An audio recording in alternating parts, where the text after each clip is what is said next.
Hello and welcome to The Gaggle, where we challenge and, if necessary, destroy media narratives. I'm George Szamuely. With me today, of course, is co-founder of The Gaggle, Peter Lavelle. So, Peter, last week we talked about the onslaught against the university presidents and the bizarre grilling that they were subjected to in the halls of Congress, particularly at the hands of Elise Stefanik. In which they somehow Stefanik suggested that these illustrious universities were allowing rabid anti-Semitism on their campuses and expressions of views and calling for the genocide of the Jews. It was a bizarre line of questioning. And the university president seemed completely unprepared for the kind of onslaught that they were going to be subjected to. I mean, they should have prepared. They didn't prepare. And of course, now, there's the one. Well, and also, George, as you put it when we talked about it last week, is always remember is that I'm asking the questions here, you're not. That's exactly it. Okay? And that's what they were unprepared for. Exactly. No, that's exactly right. You're not even actually asking a question. I mean, you're denouncing the person, and when the person tries to respond, it's a yes or no question. It's a yes or no question. and then the moment they try to give more details, then hey, you're taking up my time. So yeah, it's a ritual. Now the Penn University of Pennsylvania president has already resigned, which we predicted. It didn't take genius to predict that. She was obviously on the way out. And now the guns are out for the Harvard president and the MIT president. So we don't know whether we're waiting for the hostage. Exactly. And Stefanik gleefully tweeted out after the resignation of the UPenn president that 1 down, 2 to go. So not too much subtlety there. This is the body count they're interested in, not in Gaza. They were interested in a different body count. Exactly. So that's what they want to talk about. So now the New York Times, as is its wont, has decided to weigh in with one of its ponderous, unreadable articles of exactly, is anti-Zionism anti-Semitism? Well, let's think about this. Which none of which has anything to do with anything. But you can always get lots of people on the record with some vacuous pontifications, and this is what they've done. So I just want to show you a little bit of this article in the Times, which, as you would expect, does little to illuminate the issue, but it does want to target whom the New York Times always wants to target, which is the Republicans. I mean, that's basically if we can get Trump in this somehow, who's the real anti-Semite? Well, of course, it's Trump. I mean, we'll figure out later how he comes to be an anti-Semitic, but he has to be anti-Semitic. So a lot of heat, but no light. That's exactly what it is. So let me just show you a little bit of this article. Again, so it's very long, and of course it is very long. Of course it is, exactly, and written by their usual reporter who handles these things. A fraught question. It's already a nice just to show how extensive their vocabulary is. A fraught question for the moment. Is anti-Zionism always anti-Semitic? But even that, why is the word always? You're right. You're absolutely right. I mean, it should be, is anti-Zionism anti-Semitic? But why are they putting in always? Because they want to suggest that, well, of course, you can have the anti-Zionism, but often, more times than not, it is anti-Semitic. But is it 100% of the time? Oh, but maybe some Jews are anti-Zionist. Oh, I think that's why they put in. That's right. Because you have this whole ritual in which you say, well, of course, there is legitimate criticism to be made of Israel, and that's perfectly legitimate to criticize the Netanyahu government. But there's a moment at which that legitimate criticism creeps into anti-Semitism. Whoa. So, in other words, the idea behind it is that we get to decide what's legitimate criticism of Israel. You know, we'd have to go to Alan Dershowitz. Well, Professor Dershowitz, what do you count as legitimate criticism of Israel? And then he gets to decide what is legitimate and what is anti-Semitic.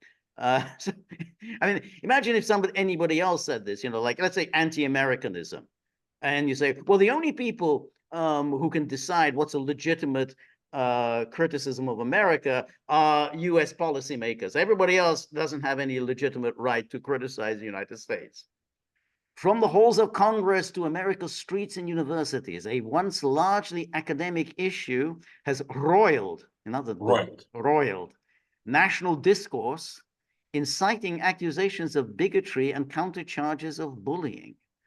So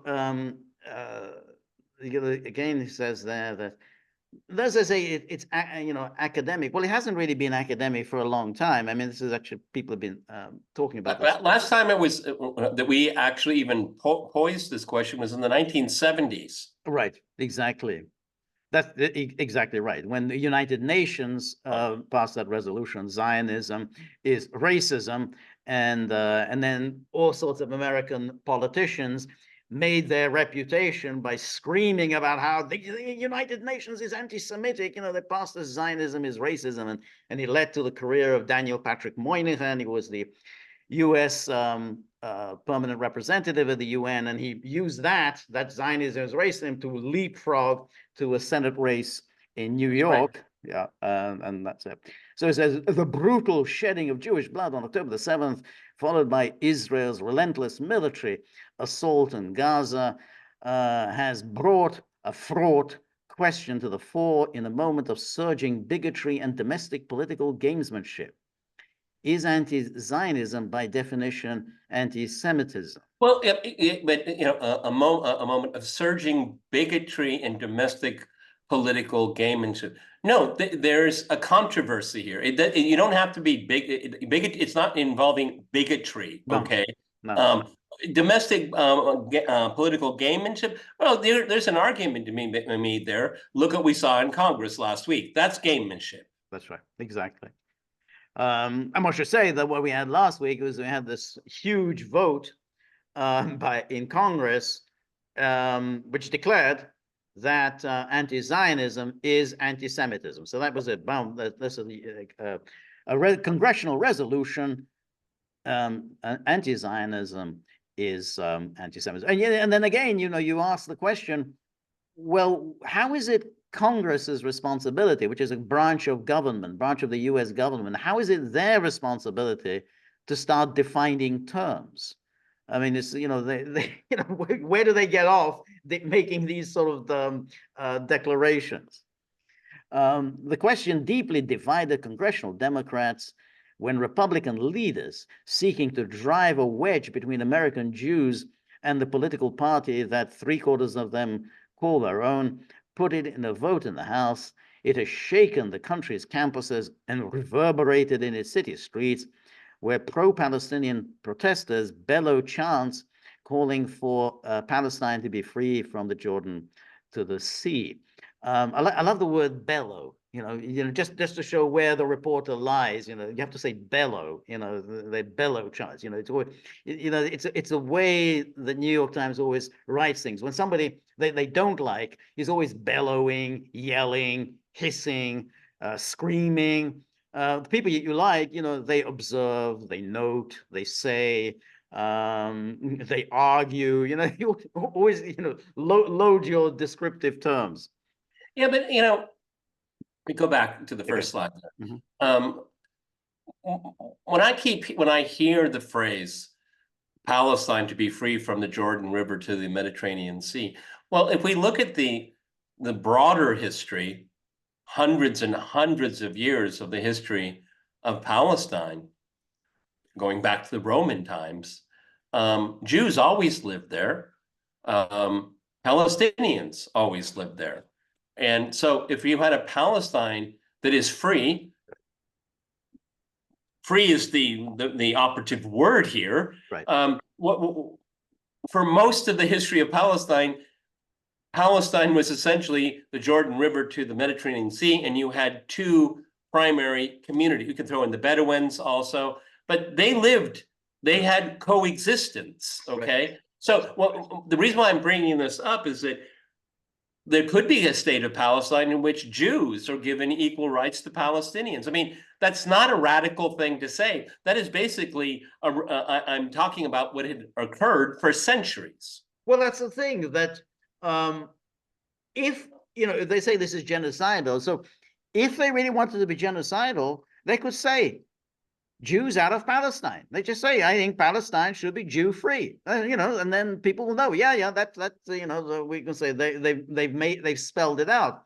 They say Palestine to be free, so we don't know what it means. It could well mean a binational state. They don't have to spell out, well, this is the program. This is how we should negotiate. But they don't say, Jews out of Palestine. They just say, Palestine will be free. And also, what they would call moderates, because I can remember this from the 90s all the way into the early 2000s. There was a question, and this was a question to Zionists. Can you at least admit, as a point of departure, that Palestinians have a historical connection to Palestine? Because the Palestinians and people that promote their cause will say, we recognize the Jews have had a connection to the land, but so have we. Right. Okay. See, Zionists, and this is why we're getting into this mess here, because they're saying, no, you have no claim to land, only we do. But the Palestinians say many make claims, and maybe all of those that make right. claims could live in freedom right. with others. Yeah. I think that's really right. So it says, it surfaced in Wednesday's Republican presidential debate when Nikki Haley said, if you don't think Israel has a right to exist, that is anti-Semitic. Now, she likes to make these kinds of statements. She's so illiterate, George. Exactly, it's illiterate. And then it says, the following night, lighting the national menorah behind the White House, then Vice President Kamala Harris' husband, Doug Emhoff, who is Jewish, said, when Jews are targeted because of their beliefs or identity, and when Israel is singled out because of anti-Jewish hatred, that is anti-Semitism. Again, you're kind of mixing also apples and oranges, but that's the key. When you make these statements, is you always start mixing all sorts of things together. And so it seems, oh yeah, well, that was reasonable, because when Jews are targeted because of their beliefs, okay, that can say that would be anti-Semitic. But when Israel is singled out because of anti-Jewish hatred, that's a totally different thing. I mean, it's like, no, it is not anti-Jewish hatred. I mean, when you see, well, you're singling it out because of what it's doing. It's nothing but if any state was doing this, you would single it out. So where do you get off saying it's anti-Jewish hatred? See, the problem with this illiteracy here is that it's making the claim that Israel is the nexus of Judaism and a Jewish identity, which is completely, patently, verifiably, empirically false. Exactly. And by doing that, you are in fact fueling what you call anti-Semitism, because then you're saying that, well, Israel speaks on behalf of the Jews. Therefore, when you're attacking Israel, you're attacking the Jews. Therefore, you are an anti-Semite. So, but it's they who have made that point, which is that Israel somehow speaks on behalf of the Jews, which it patently doesn't. And then it says, Zionism is a concept that was once clearly understood. The belief that Jews who have endured persecution for millenniums needed refuge and self-determination in the land of their ancestors. The word still evokes joyful pride among many Jews in the state of Israel, which was established 75 years ago and repeatedly defended itself against attacks from Arab neighbors. that aim to annihilate it. That is such a flaccid definition of Zionism. It's criminally stupid, okay? Zionism is a whole lot more than what that paragraph claims. Right. No, that's exactly right. And then again, by presenting it, well, repeatedly defended itself against attacks from Arab neighbors. I mean, really, when did that happen? I mean, like 67. I mean, who are you seriously going to argue that somehow Arabs attacked Israel in 67? No one in Israel would argue that somehow the Arabs attacked Israel in 67. So in 56, Israel attacked Egypt. I mean, to say that Israel was, this is the New York Times, the paper of record. I mean, this is completely absurd history. Yeah, and Zionism it's one of the most important tenets is a land for Jews and Jews only. That's right. That's right. If anti-Zionism a century ago meant opposing the international effort to set up a Jewish state in what was then British-controlled territory called Palestine, it now suggests the elimination of Israel as the sovereign homeland of the Jews. No, it doesn't. I don't think so. And again, I mean, that's how they have presented it. But in fact, other than a very small minority, most people, most critics of Israel will say, yeah, okay, I mean, Israel, it can exist. No one's going to try and destroy Israel, but it's got to be on territory that recognizes that some of that Palestine territory belongs to the Palestinians. So pre-67 borders. And you say, okay, that, so it's the idea that, oh, well, we're just going to, eliminate the state of Israel. Who says that? I mean, only very. Who says that? Yeah, exactly. Who says that? That's right. But I say the pre-67. Even Hamas in its updated charter, excuse me, doesn't call for the destruction of the Jewish state. That's right. And that's Hamas. That's Hamas, exactly. That many Jews in Israel and the diaspora say is indistinguishable from hatred of Jews generally or anti-Semitism. Well, they can say it, but it's wholly wrong and mischievously and malevolently presented way of arguing. And then, yet some critics of Israel say they equate Zionism with a continuing project of expanding the Jewish state. Yeah, they do say that.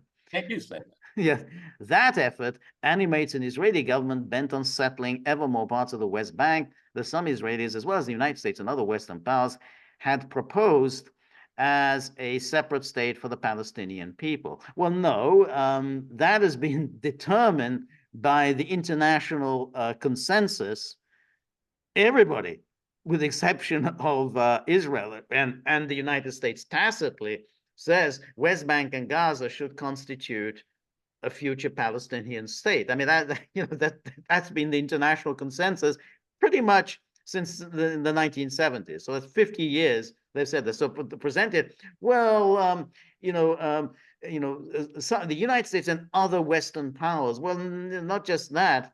Everybody has basically said that this is the way to solve the problem. And the other Western powers didn't have this position 30, 40 years ago. That's changed since then. Right. Expanding those settlements to Israel's critics conjures images of settler colonialists. Not images, okay? Yes. Right. Yeah. This is not a photo shoot. This is reality. This is reality. And again, it started in 1967, immediately after the Six-Day War. It's not like this is something recent. Oh, it's something recent developed. No, it started, 56 years ago. To reach the point when now, it's like it's almost impossible to conceive of how you can resolve this problem, because it basically like created another state, an extension of the Israeli state in Palestine.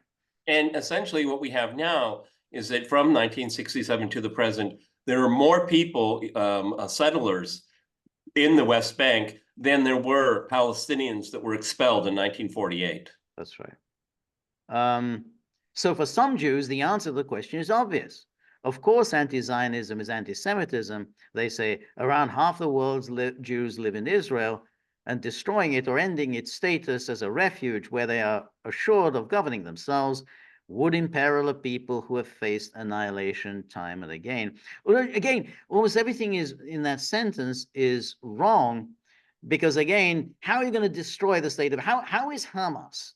How are the people in Gaza with gliders and Kalashnikovs? Okay. Exactly. How are they going to destroy the state of Israel? I mean, Israel was able to defeat all of the Arab powers in all its wars. How are you going to do it? What's the mechanism? They have nuclear weapons. What's the mechanism of destroying this state with Kalashnikov rifles? We've seen over and over again how unequal the distribution of power between the two is. Israel can just crush them with ease. So how are you going to destroy the state of Israel? It's obviously nonsensical, as is the claim, oh, it has a status as a refuge. Well, I don't know, I would have thought the Jews in the United States live in a lot more comfort than Jews in Israel, who are absolutely hated by all their neighbors and sort of looked upon as interlopers.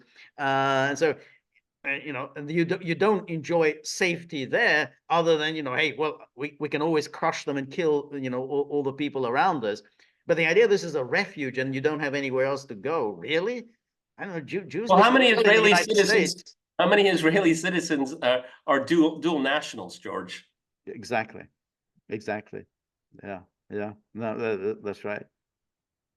Which isn't hard, because any Jew in the world can claim Israeli citizenship. So it's no trick. Well, I don't know the number now, so I'm not going to quote one. But how many members of Congress have Israeli citizenship as well?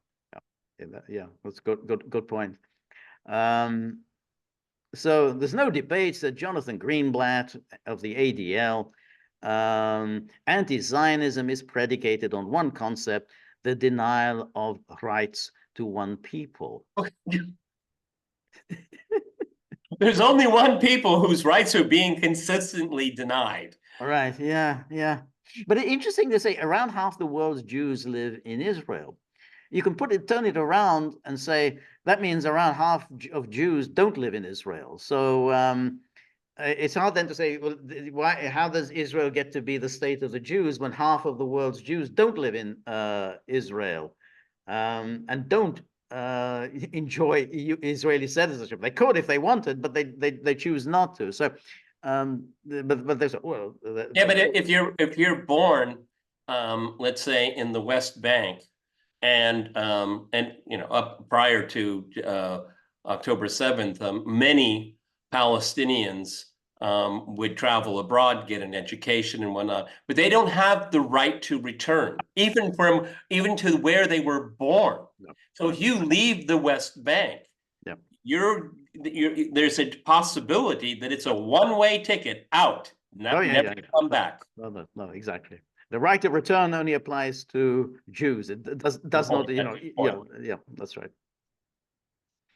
But perhaps nowhere is the question more fraught than among Jews themselves. Younger left-leaning Jews steeped in the cause of anti-racism and terms like settler colonialism are increasingly searching for a Jewish identity centered more on religious values, like the pursuit of justice and repairing the world, than on collective nationalism tied to the land of Israel. Many older liberal Jews have also struggled with the Israeli government's lurch to the far right, but they see Israel as the centerpiece and guarantor of continued Jewish existence in an ever more secular world. Yeah, and most up until the radical governments of the last decade or so, most Israeli politicians were quite secular, George. Right. Yeah, that's right. David Ben-Gurion was a secular Jew. Right. For Republicans, the issue is simple and convenient. Well, of course it is. Of course. Because they're simple-minded people, and of course the issue is simple and convenient.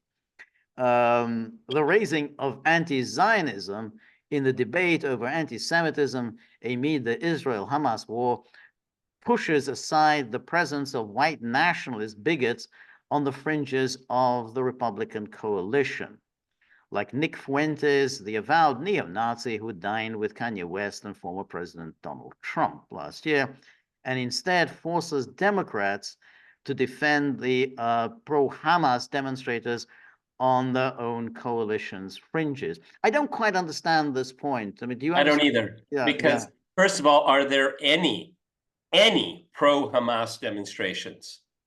yeah, that's right. In the own coalition's fringes. The squad? Yeah, yeah. And to be Yeah, honest, no, but Jerry Nadler is not in the squad, and he's right? very Yeah, exactly. mainstream. And but I also I'm not sure exactly what is Nick Fuentes' position on this. I mean, is he? I don't know. Yeah, that's they put this in, but they don't explain. Well, what is his position? I mean, is he kind of pro-Israel? Is anti-Israel? I mean, I don't know. They just throw him in there. Now I don't know. Kanye West. Well, yeah. I mean, he clearly does not like Israel. Obviously, doesn't like Jews. But how is he a part of the Republican coalition? I mean, he's just a nutcase. I mean, Well, I've been told, I know nothing about Kanye West at all, zero. Okay, I know he is a black singer and entrepreneur. Okay, I might recognize him if he sat next to me in a city bus.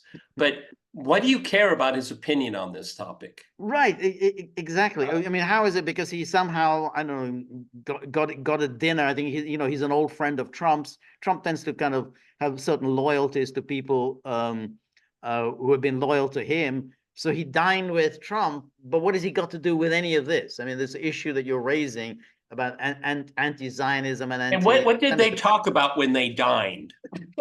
Yeah, they discussed the issue of what's your take on I Zionism? think they were it was a mutual admiration society. Right. Come on, guys, that's Donald Trump. Exactly. Okay. You're a celebrity. I'm a celebrity. We love being celebrities. Yeah. So on Tuesday, when GOP leaders led by Representative David Kustoff of Tennessee, one of the House's two Jewish Republicans put a vote to a resolution condemning all forms of anti-Semitism and flatly stated that anti-Zionism is anti-Semitism. The 216 Republicans who voted yes included two who have been accused of anti-Semitism and white nationalist flirtations. Oh, it's the flirtations. Okay. Representatives Paul Gosar of Arizona and Marjorie Taylor Greene of Georgia. Well, I mean, just because she's been accused of anti-Semitism, it doesn't mean that there's any, bearing to that. I mean, just simply they throw these terms around. Yeah. Well, particularly in the context of this very article. I mean, no one has convinced me what is anti-Semitism yet. No, exactly. That's right. No one. Yeah, exactly. The one Republican who voted no, Representative Thomas Massey of Kentucky, has now been labeled anti-Semitic by the you're White labeled. You're labeled. That's right. But notice that they don't put, unfairly or falsely. Remember how they always say when Trump says anything, Trump falsely said. But there's no. Where's the falsely? It was a ridiculous charge because Massey, I think he just said, well, this is completely unproductive. Where do we what's the use of this? But the whole idea that Massey was a kind of a libertarian, he's against giving aid to Israel, he's against giving aid to anyone. The idea of the White House calls him anti-Semitic, and you just leave it there as if there's some rational basis for it. Everyone, go check out Glenn Greenwald. He did an interview with Thomas Massey. It's very interesting. Okay, and once you watch that, go back to this article, and you're going to say what George and I are going to say is, well, what do the two have to do with anything? Exactly, absolutely right. For the broader Democratic community, by contrast, the debate has been wrenching. Well, of course, it's simple-minded. As for them, it's wrenching, pitting allies against one another, splintering more conservative Jewish Democrats who absolutely believe anti-Zionism is anti-Semitic, from progressive Democrats, especially Democrats of color, who argue just as strongly for the latitude to criticize Israel and leaving a huge middle unwilling to draw bright lines. So yeah, because of publications like this, people are afraid to speak out. Yeah, thank you. Exactly. 13 Democrats voted no. So, so first of all, they launched this thing about the Republicans and said only 13 Democrats voted no against this ridiculous resolution, including Israel's fiercest critics, Ilan Omar, Rashida Tlaib, Alexandria Ocasio-Cortez, And then 95 voted yes, but 92 voted present. Among them, prominent Jews like Gerald Nadler and Jamie Raskin of Maryland, and so on. And so here Nadler says, folks, this isn't complicated. Most anti-Zionism, the type that calls for Israel's destruction, denying its right to exist, is anti-Semitic. Most of it is anti-Semitic. This type is used to cloak hatred of the Jews. However, some anti-Zionism isn't that. That's simply inaccurate to call anti-Zionism anti-Semitic. So again, he gets to decide this issue, whether this is anti-Semitic. Well, thank you. Well, Jerry, tell us, which anti-Zionist statement is anti-Semitic and which isn't. Jerry Nadler is not an authoritative figure. No, on anything. That's right. And then he says the definition of anti-Semitism as drafted by the International Holocaust Remembrance Alliance and embraced by the Trump White House. Well, first of all, you told us that Trump was somehow anti-Semitic. Now you tell us that basically this very far-reaching definition of anti-Semitism, which did include anti-Zionism, was embraced by the Trump White House. Includes phrases that critics say squelch political, not hate speech. And then denying Jewish people their right to self-determination, such as by claiming that the existence of the state of Israel is a racist endeavor. Well, that's just political speech. You can agree, you can disagree, but just simply saying that it's anti-Semitic is... Well, and also, okay, existence, well, that's a non sequitur because it does exist. So let's stop with that ridiculous starting point. But the existence of a state of Israel. Well, what is the state of Israel? Okay. If it propagates an ideology that is fundamentally racist and bigoted and predicated on the destruction of another group of people, again, these kind of generalizations don't help. They actually make things worse because none of the terms are defined. Again, I repeat, claiming that the existence of it does exist. Ask the people of Gaza, it exists. That's exactly. That's why they turn this around to saying, "Oh, you're denying the right of Israel to exist." Well, no state has a right to exist. There is no such right, ordained by the Almighty. You have a right to exist. I mean, states exist.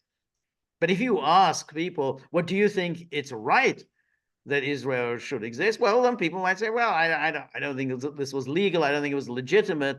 But nonetheless, those were decisions taken 150 years ago. There's nothing much we can do about that now. Today it exists. Well, and we recognize that it exists. The rights and wrongs of it is it's immaterial. Did the Soviet Union have the right to exist? Right. Well, it doesn't, and it was dismantled. Was it done legally or illegally? That's open to question. Right. But the Russian Federation does exist. That's okay. Right. So we could do this all night long, George. Okay. No, it gets us nowhere. That's exactly right. Then, of course, you can very much argue that the dissolution of the Soviet Union was illegal and unconstitutional. It should never have happened. Just like the dissolution of Yugoslavia was illegal, illegitimate, and unconstitutional. But it's a reality. So the idea of saying, but again, it's the one case where say, well, it's the Israel's right to exist, as if somehow you're supposed to say, yeah, absolutely, I accept that this was a right and legal and a proper thing that was done by creating the state of Israel. So you're now controlling people's thoughts. Oh, you have to sort of accept something that many people don't accept. But in any case, if you go back to the Arab, the peace initiative, the big one of 2002, remember they offered Israel recognition by all Arab states. All Arab states would recognize the state of Israel in exchange for Israel withdrawal from the 67 territories and acceptance of a Palestinian state with East Jerusalem as its capital. As a reward, you would be recognized by all Arab states, and that was turned down. Israel never accepted that. But that it was never accepted because that would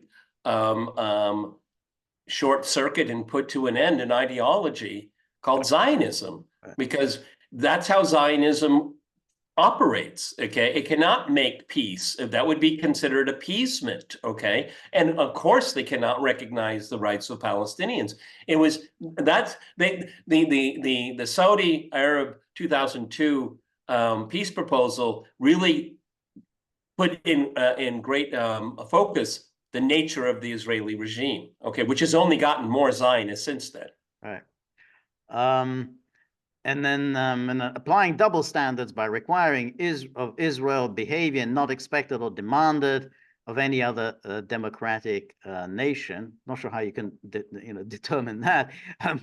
And comparing contemporary Israeli policy to that of the Nazis. That's political speech. That's political speech. I mean, you can't just simply say, "Well, that's anti-Semitic." I mean, who says? You just because you say it doesn't mean anyone else has to accept that. In fact, it is complicated. Jonathan Jacoby, the director of the Nexus Task Force, a group of academics and Jewish activists, affiliate, blah blah, said the group. I love Centers for the Study of Hate. Say, yeah.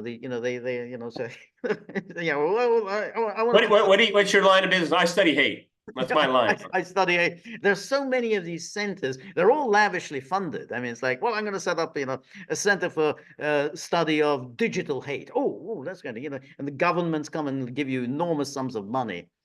Says the group had wrestled with the issue for several years now, seeking a definition of anti-Semitism that captures when anti-Zionism crosses from political belief to bigotry. So again, this is what they do. Oh, well, we get to decide when you cross over anti-Semitism. Oh, yeah, but George, isn't this kind of a self-defeating endeavor? I mean, if you have to wrestle with it for several years, then it's not really kind of obvious, is it? Okay, no, I mean, isn't it?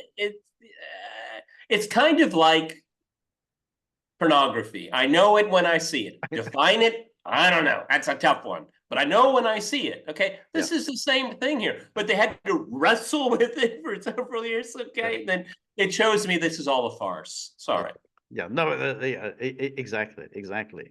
And that was the whole point about, I know it when I see it. Well, of course, you don't know it when you see it, because any number of works of literature and art in the past were deemed pornographic, that now regard them as great works of literature, great works of art. So the idea, well, I know it when I see it, is by no means so. Well, it's temporal too. Right, yeah, right, exactly. He warned that shouting down any political action directed against Israel as anti-Semitic made it harder for Jews to call out anti-Semitism, okay, while stifling honest conversation about Israel's government and US policy toward it, okay? Then it says, the Nexus definition agrees that holding Jews around the world responsible for Israeli government actions, well, that's not kind of, it goes the other way. I mean, it's more saying that Israel is, they basically represents all Jews. No, it doesn't really work the other way. It's that all the Jews responsible for the government. It's only if you start saying that if you criticize Israel, that means you're attacking all Jews. That's the point at which, well, then you're saying you're holding Jews responsible. You're saying, hey, you criticize Israel, you're attacking Jews. And then said, well, holding Jews around the world responsible is, like this. But it's putting it back to front. And then, as pro-Palestinian protesters did last week outside an Israeli restaurant in Philadelphia, is Jew hatred. It also holds that it is anti-Semitic to reject the right of Jews alone to define themselves as a people and exercise self-determination, as some on the left do in arguing that Jews are a religion, not a nation. But again, what happens is when you attack some organization and say, well, you are actually fervently pro-Israel, living in the United States, you can't just simply say, oh, we're attacking an Israeli restaurant, just, oh, well, you're just, that's what it is. I mean, if you're in the business of promoting the cause of Israel, that's legitimate as part of free speech. Yeah, but you're making a political statement, and lo and behold, political speech will counter it. That's right. Then, exactly. And, protesting outside of a restaurant, that still counts as, political speech and covered by the First Amendment. But Nexus pushes back sharply on some aspects of that international Holocaust definition, stating paying disproportionate attention to Israel and treating Israel differently than other countries is not prima facie proof of anti-Semitism, and opposition to Zionism and or Israel does not necessarily reflect specific anti-Jewish animus. So then, okay, well now that's going to be attacked, and then, but they now let's go back to Donald Trump. Since the rise of violent white supremacy, rise. I mean, apparently there's something like violent white supremacy that accompanied the political movement of Mr. Trump. Jewish intellectuals have viewed right-wing anti-Semitism as dangerous to Jewish bodies. This is Mr. Kurtzer continued. The 2018 Pittsburgh synagogue massacre that took 11 Jewish lives was perpetrated by an adherent of the Great Replacement theory, a conspiratorial fiction designed to create race hatred by holding that Jews are importing black and brown people to supplant white Americans, which is not actually, no one actually presents it, the Great Replacement theory, in that way. However, you're doing here with something, anybody can play this game of holding a shooter and saying, well, no, the people who behind it are the ideas that supposedly animated this person. And in a very bizarre way, it takes the shooter off the hook. Exactly, it always does. But we know exactly the case when this Republican congressman was shot by that sniper. He had been a Russiagator. He was bought into the Russiagate conspiracy and was an admirer of Maddow and Bernie Sanders. Yet it's never brought up that he was in any way influenced by Maddow and Bernie Sanders. And I never said, oh, well, if it hadn't been for them, he wouldn't have shot up this congressman. So, but in this case, they're always bringing it up and try to blame it all on Trump. And then you have Yehuda Kurtzer, the president of this institute, said Judaism has always contained elements of religion and nationhood, and the Jewish identity had toggled between the two, blah, blah. It is unsurprising that the two strains can seem baffling. Well, I don't work at the Hartman Institute here, but I mean, again, this is downplaying the toxicity of Zionism, because Zionism has been forcing that. Right. Okay, it's not organic. Right. They're making a claim that Zionism is a ethno-nationalism, okay? Right. And that has not been the case for the 2 millennia. Right, exactly.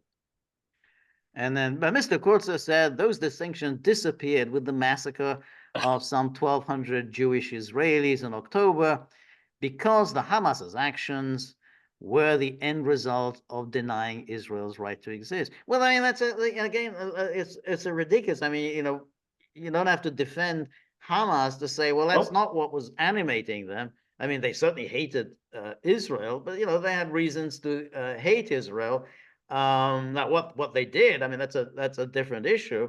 But to say that this was driven by denial of Israel's right to exist, they have no means at their disposal to deny Israel anything. I mean, they made their attack in the knowledge that they would get an absolute hammering in response, and the hammering that they will not be able to fight back against. So oh, that's okay. They denied Israel's right to exist. I mean, you get anybody say, well, do you deny Israel's right to exist? Yes, I do. Boom, you're dead. What does that even mean?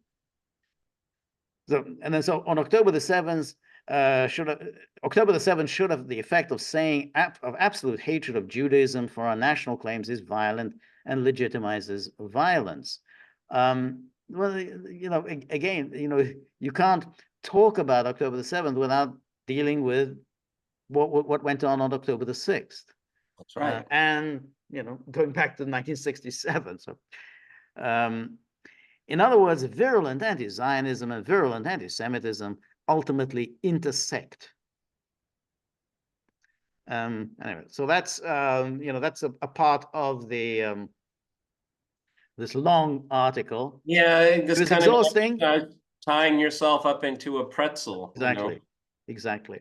But you notice how they haven't really illuminated anything, and it basically just simply says, well, maybe on the one hand, on the other hand, but it's the idea behind it is ridiculous. I mean, it is ridiculous to confound these two different issues, one of which is an irrational hatred of the Jews, and another one which is criticism, hatred, anger, whatever, directed at the state of Israel. I mean, just to simply say, well, the two things are the same is absurd. Well, there's only one thread that goes through the entire article. To be fair, we didn't do the whole article, but that point is Trump's an anti-Semite. That's exactly that's the main thing. I mean, why is this being brought up? Right. I mean, I could well imagine being a real estate mogul in New York. He probably, let me give you the punchline here, probably dealt with a lot of Jewish people. Right.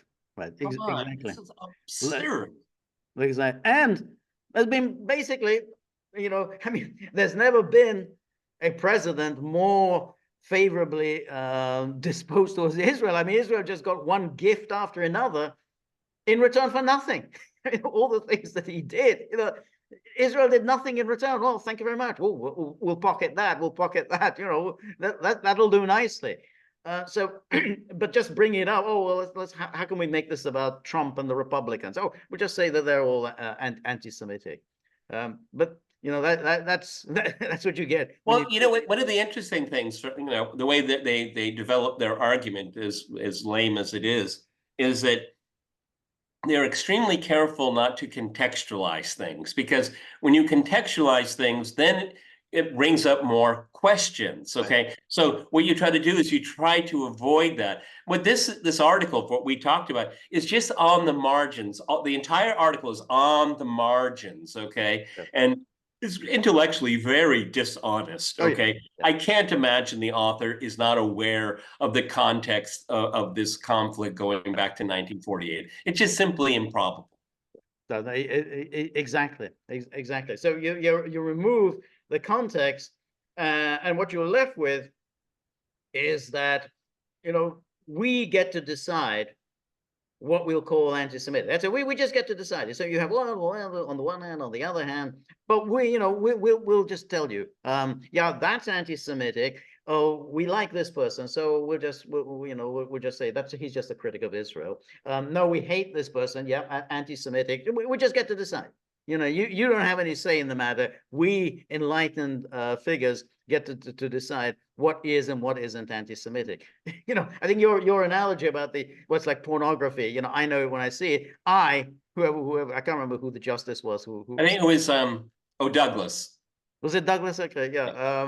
But it's an absurd argument. But that's what they want to say. Well, we decide. Like we decide what is legitimate anti-Americanism and what is illegitimate anti-Americanism. No, not you, not anybody else. I mean, other people might have a say about Israel, what they think of Israel. No. We Jews, we get to decide, or we enlightened Jews get to decide what is and what isn't anti-Semitic. But if there were any intellectual honesty in this article, where is Glenn Greenwald? Where is Max Blumenthal? Where is Aaron Mate? Where is his father? We could go, Katie Halper. We could go on and on and on. Their voices don't count, do they? That's right. Okay. Yeah. And it's because they're loath to admit that some of the most prominent, intellectually accessible people around us, if you're interested in, are Jews that have a big problem with Israel and a big problem with Zionism. That's never addressed. It's not Norman Finkelstein, the self-hating Jew. That's all they say. I mean, even on Piers Morgan, the Chiron was so interesting to me. They even said self-hating Jew, called a self-hating Jew. I've never seen anything like that before. Yeah, no, that's a very good point. Yeah, called a self-hating Jew. Yeah, I love that. Yeah. which doesn't even mean anything. I mean, what does that mean? What you can say about anyone? I was brought up Catholic, okay? I'm not friendly with the Catholic Church, so but no one goes, oh, he said he's a self-hating Catholic. Yeah, nobody says that. Nobody says that. Exactly. I mean, how can you make these sort of ridiculous kind of psychoanalytical assessments? You don't know the first thing about this person. Just if it's like, well, he's self-hating. I mean, it's like I think it kind of reminds me. I think when Larry David episode when somebody said, "You are a self-hating Jew." That's not true. I am self-hating. I do hate myself very deeply, but not because I'm a Jew. I mean, it's just like.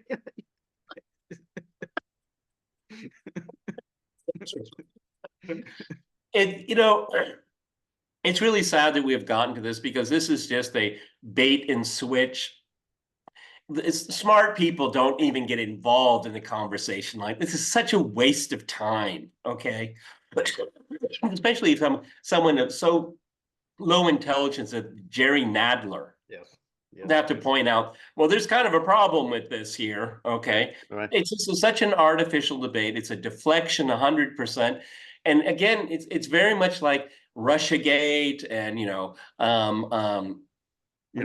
Trump's machinations and all. It just sucks out all of the air, okay? And it gets us nowhere. And it just gets us more and more divided. Yeah.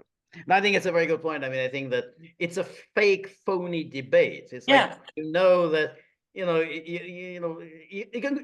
an article like this, already very long, can be 2, 3, 4 times as long, and it still won't get anywhere. I mean, the whole point of this is to create a kind of a pseudo debate. It looks like some profound issues are being raised, but there aren't. It's a very shallow way of presenting the question. Nothing at all about history or anything like that. But he says this and he says that, and if we're going to have he said, she said, then maybe Gideon Levy. Exactly. Let's give him a call. That's right. No, that's exactly. It's a very narrowly selected, but that's again. Pop in, ask him what he thinks. Right. No, I think that's a very good point. I think it's always that's how the New York Times does it. What was a debate? Are there Nazis in Ukraine? Well, let's write a 10,000-word article on this subject and get nowhere because you deliberately ask people whom you know what they're going to say, but anybody else who's going to come along and say, yeah, there's plenty of evidence that there are Nazis in Ukraine. Well, they don't get a look at. And the article ends, are there Nazis in Ukraine? It's still difficult to determine. Very difficult. Still difficult. Very, very difficult, yes. But it's being exploited by Putin. The whole issue is being, Well, George is obviously referencing one of probably the most interesting and in a way kind of most hilarious podcasts we've ever made is the New York Times starts out about Ukraine has kind of a Nazi problem. And in the first paragraph, they talk about 3 references, 1, 2, 3.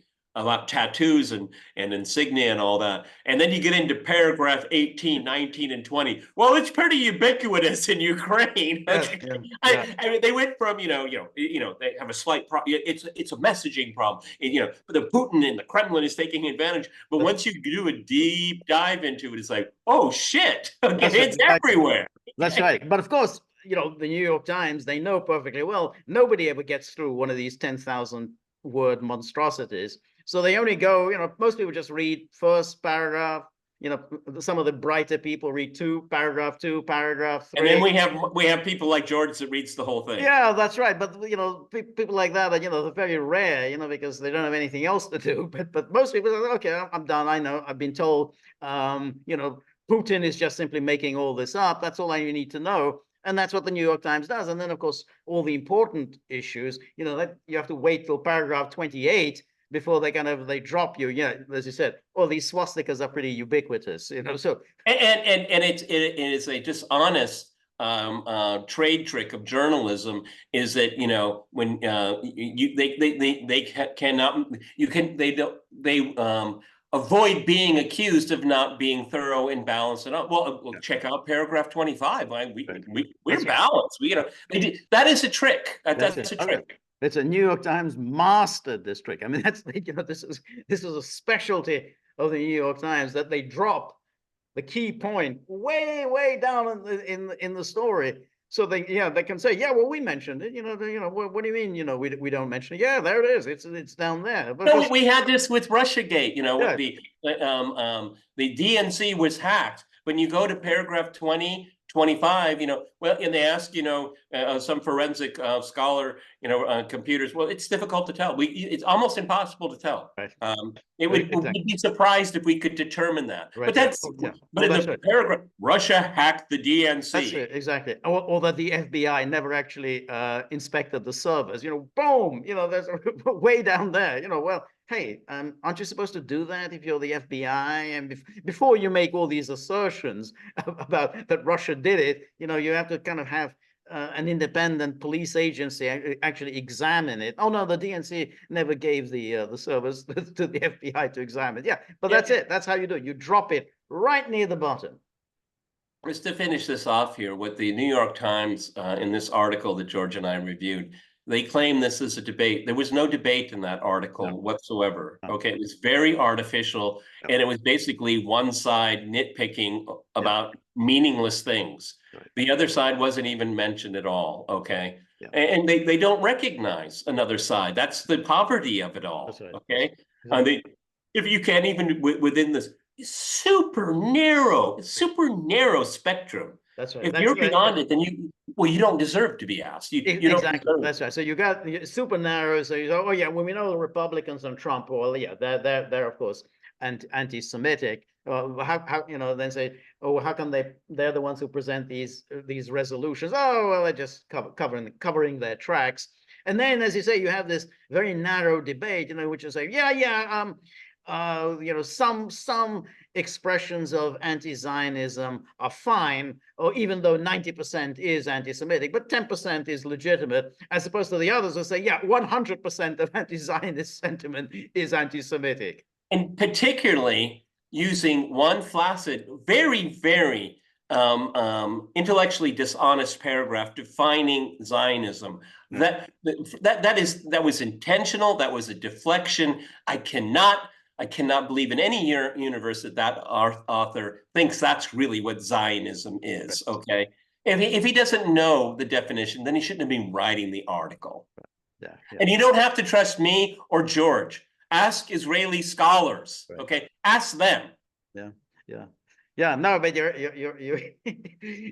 you're absolutely right. Like, when you think about a subject like this, how many scholars, academics, journalists, you can ask.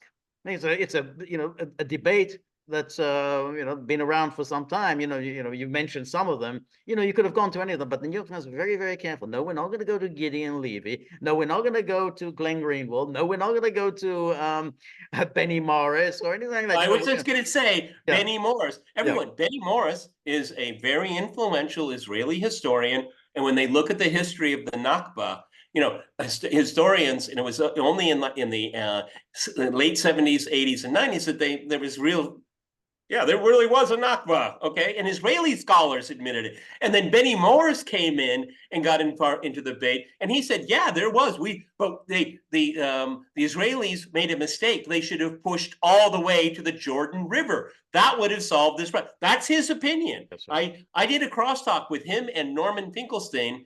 I'm sorry, YouTube deleted it, but it got 2 million hits, okay? And here is a guy, they're saying, yeah, certainly there was. And Israel didn't push far enough. Yeah, that's right, yeah.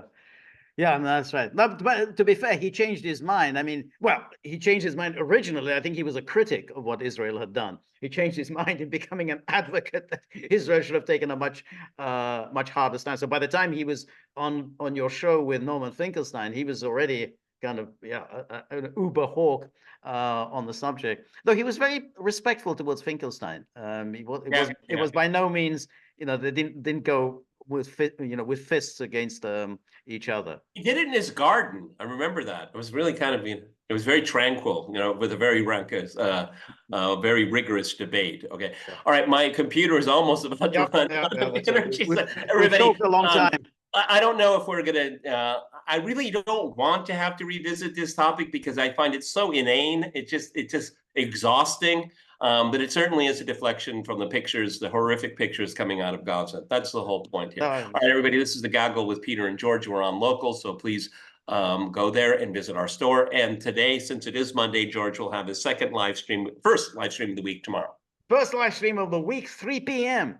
Eastern time. Please join me. Come with comments, criticism, ideas, suggestions. Everything is welcome. On the way out the door, think about little buddy. He's just too appalled by everything. You know, I can't take it anymore. He's saying, you know, just, you know, I can't do it until he's now sleeping. That's his view of what's going on here.